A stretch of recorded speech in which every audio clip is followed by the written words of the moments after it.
Como saber se tem o bruxismo? Desgaste dental, parceiro reclamando do barulho do ranger dos dentes à noite, dor de cabeça, dor na mandíbula ou até mesmo próximo ao ouvido. Outro ponto importante também é a visita periódica ao dentista, onde clinicamente ele detecta o desgaste dental e a língua marcada. Posso usar a placa de clareamento para o bruxismo?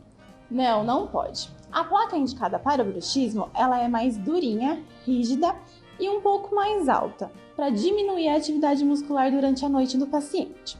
Diferente da placa de clareamento, que é molinha e você vai ter mais vontade de apertá-la durante a noite.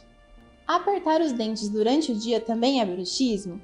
Sim, também é bruxismo. Ele é chamado bruxismo em vigília, onde quando a gente está muito concentrado, fazendo uma atividade, trabalhando no computador, a gente está tensionando, apertando os dentes.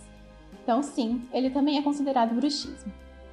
Olha, uma pergunta curiosa agora. Meu filho range os dentes à noite. Ele tem verme ou lombriga?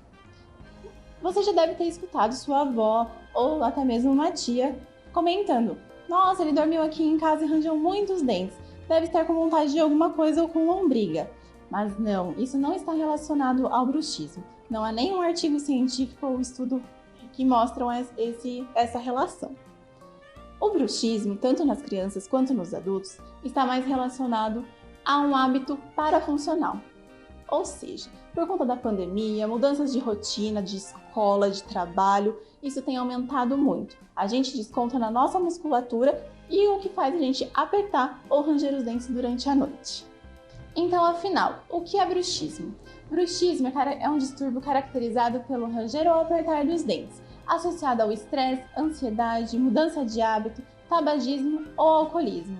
E o tratamento dele é super importante para não causar um dano irreversível ao seu dente, como uma fratura dental ou até mesmo a perda de um implante. Além disso, garantir sua qualidade de vida.